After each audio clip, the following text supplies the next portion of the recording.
in the entire film. So director garu, writer garu cheppinattu, so it's a cute love story between Karthik and Aradhana. వాళ్ళ లైఫ్లో జరిగే events situations వల్ల పరిస్థితులు ఎలా మారాయి అన్న దాని నుంచి థ్రిల్లింగ్ అండ్ సస్పెన్స్గా వెళ్తుంది ఆ స్టోరీ, అండ్ ఆ థ్రిల్లింగ్ ఎక్స్పీరియన్స్ వస్తుంది ఆడియన్స్కి. Wonderful. Just one question for Beams Andy. You're a great singer, you're a writer.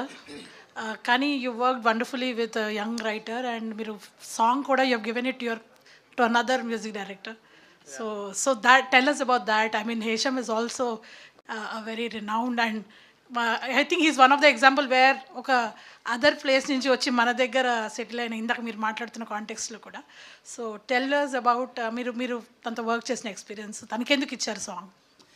అంటే ఏం లేదండి, నాకు ఒక పాటను ఎక్స్ప్లోర్ చేయాలంటే ఒక కొత్త వాయిస్ మాత్రమే కాదు, అది ప్రజలకు నచ్చేలాగా ఉండాలనుకుంటాను. ఇప్పుడు ఒక దర్శన కావచ్చు, లేదంటే నా రోజా నువ్వే కావచ్చు, అవి వింటున్నప్పుడు నేను చిన్నప్పుడు విన్న దిల్సే పాటలు కావచ్చు, అవన్నీ వినిపించిన నాకు మళ్ళీ ఒక రెహమాన్ గారి వాయిస్లా వినిపించింది.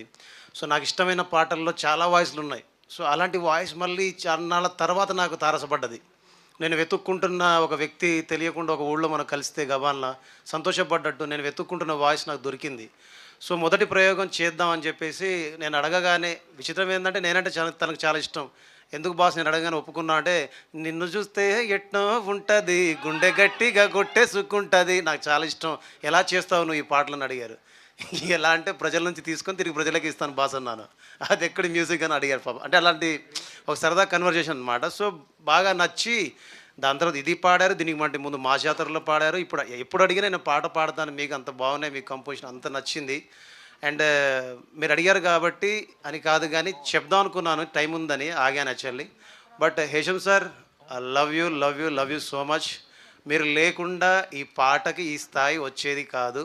దేవ్ రాయకుండా మీరు పాడకుండా జస్ట్ నేను కంపోజ్ చేశాను అంతే. బట్ దాన్ని మీరు తీసుకెళ్ళి ప్రజల్లో కన్ను దిలి కలను దిలి కాసేపైనా ఉంటానా, నేను పాడితే నాకే నచ్చట్లేదు, బట్ ఆయన పాడితే మీ జనానికి నచ్చింది, నాకు నచ్చింది. Thank you so much sir, and thank you అమ్మ. భీమ్స్ గారు సార్, భీమ్స్ అని ఇక్కడే అన్నయ్య మ్యూజిక్తో బాగా బిజీ అయిపోయారు. మీరు ఇచ్చిన ప్రతి మ్యూజిక్ కూడా హిట్ అవుతుంది అన్న. సో అందరు కూడా మిమ్మల్ని కోరుకుంటున్నారు కదా, మిగతా వాళ్ళందరూ కూడా కొద్దిగా షాక్ అయిపోతున్న పరిస్థితి అవుతుంది మ్యూజిక్ డైరెక్టర్ కొంతమంది. ఓకే, సో ఈ బిజీ షెడ్యూల్ని ఎలా యూజ్ చేసుకుంటున్నారు? అంటే 25 ఏళ్ళుగా మనం ఎందుకు ఎదురు చూసాం, దేనికోసం ఎదురు చూసాం, ఎలా ముందుకు వెళ్ళాలని మనం ఎన్నో ప్రయత్నాలు చేశాం కదా. సో చాన్నాళ్ళ తర్వాత పని వచ్చింది, చాలామందికి పని దొరుకుతుంది, చాలామందికి ఫుడ్ దొరుకుతుంది, చాలామంది కుటుంబాలు బతుకుతున్నాయి, చాలామంది అవసరాలు తీరుతున్నాయి.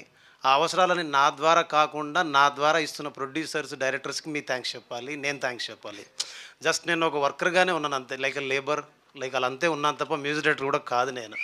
జస్ట్ నేను ఒక పనోడిని, నేను పని వీడు బాగా చేస్తాడని వాళ్ళు నమ్మారు, నేను పని చేస్తున్నాను అంతే.